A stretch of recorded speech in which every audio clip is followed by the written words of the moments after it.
Hey guys, what's up? It's Nathan. This is a unedited, uncut rant for my upcoming video where I'm doing a 7-day complete dopamine detox. I'm not watching any YouTube, not watching anything, not listening to any music, no phone. It's completely locked away.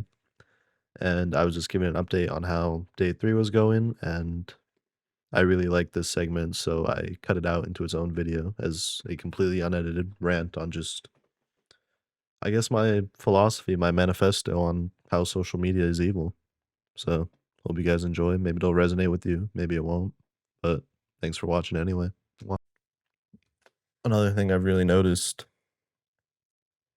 is that in the intro of this video, I talked about having a very strong desire for novelty, and I blamed phone addiction for that. Because, of course, you're seeing all this new content literally 24/7. It's just always, always, always brand new 5-second little hits of dopamine that you've never really had before. And I found that doing the detox, that feeling is obviously still there. But and obviously not much is gonna change in 3 days, so maybe I'm jumping to conclusions here, but I don't think that urge for novelty is really a bad thing. I think that's natural. I think it's the driving force of, like, how humanity advanced this far. We always, sought to build new things, discover new things. We thrive on new things, and I think rather than being the cause, I think social media and especially short form content, they take advantage of this need for novelty. You have to remember the people behind these apps, it's not just like some random hobby project. They hire people that they pay hundreds of thousands per year. That shadow looked like a fucking person for a second. I was like, oh, but okay. They hired dozens of people paid like 100 grand a year specifically to focus on the psychology of making the platform addictive. And they've done a very good job with that. I mean, you look around, everyone has a short form content addiction. There's nobody on this planet who is immune to that unless they just never use their phone. And it's kind of depressing to see because it creates this like hyper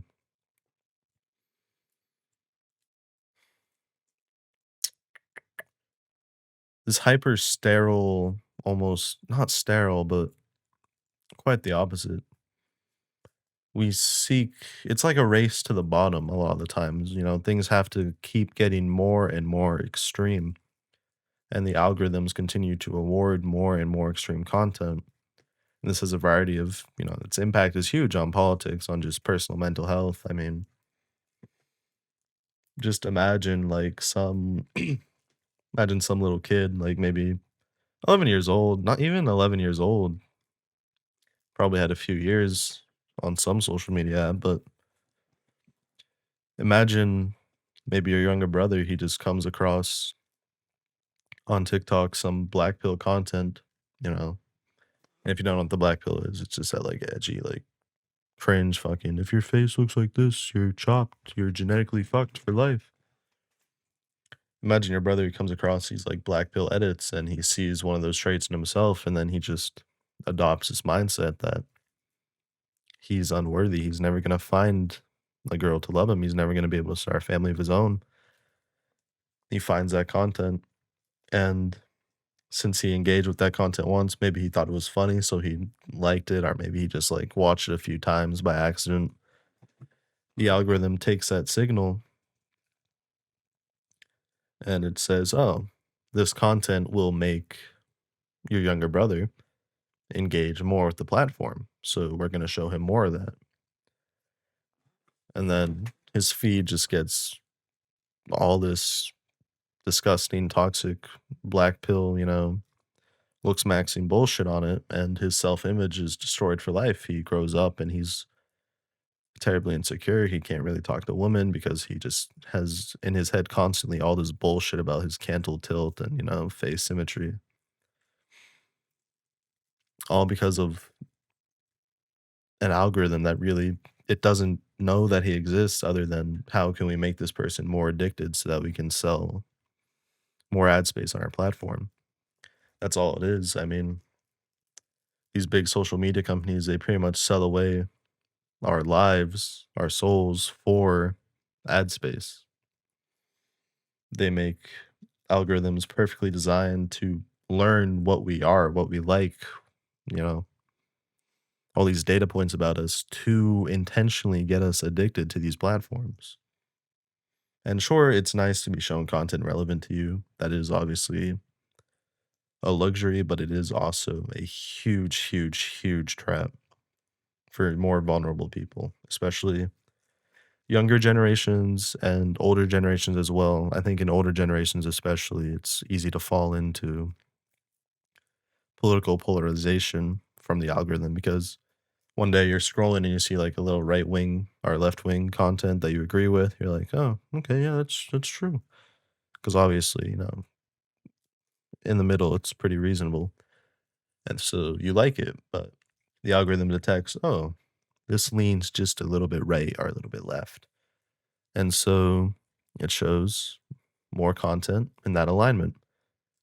And maybe you engage with it a little bit more, and then it keeps on, picks up that signal like, oh, this kind of content really gets to him. This guy really likes, let's just say, right wing content. And then it gets pushed further and further. Eventually, it comes across some like all right shit. That's kind of like funny. It's like good shock value. So like you like it because edgy humor is humor sometimes, and so you like it. But then your feed gets more and more of that slop pushed into you, and eventually you're in an echo chamber that you keep seeing that as your view of the majority because you're not getting outside as much. You've grown old. You don't really have family around, so a lot of time is just spent alone in your room, scrolling on these social media apps. Because it's not just young generations anymore. Old people spend a lot of time, a lot of time on these apps alone because what they do is they simulate human connection, but there's really no soul behind it. So with political content, they get shoved into these extremes, and that becomes their reality because, as I said, it's like an echo chamber because they're not really engaging with the real world as much. Either they can't because they're physically disabled, or they just, you're old, or even if you're young and you just don't get out much, you can very easily get siphoned into these echo chambers by social media algorithms, and that can really fuck up your perception of the world. I think that's honestly the biggest problem right now in politics is just social media it has too much power. It's an amazing tool and a lot of people do a lot of good with it, but there are always going to be people who are out only for profit and they understand how this algorithm works. They understand that they can put you into an echo chamber that makes you more likely to buy into either their views or their products. There's a lot of grifters out there in the real world. But this part got a little bit ranty. Um, but that's my whole spiel. That's my manifesto, I guess, on how I feel about social media. It is an amazing marvel of technology, but we need to be more careful or we are going to fuck up a lot of things. Thank you so much for watching this little rant. Um, Before you go, I just want to give you a little call to action. If you're feeling bitter towards the world or depressed, hopeless, if you carry around this feeling of baggage and you notice that's reflected a lot in your social media content, I really urge you to just uninstall the apps, like turn off the websites, get off your phone and get into the real world because it's really not so bad out here, bro. It's really all this like danger and hatred you see on the internet. It doesn't really exist. It is manufactured so that people can profit off of you. That is the only reason it exists. Get into the real world, go live life, make some friends. No one cares that your eyes are a little bit uneven, bro. Mine are actually. Mine, this one actually, sorry. This one is a lot smaller than the other one. Nobody cares. Nobody knows that but me. So get out into the real world, bro. Get off your computer right now, unless it's like midnight, but still get the fuck off your computer. Go to bed, wake up, and go explore nature or something tomorrow. Just do anything but continue to scroll, please.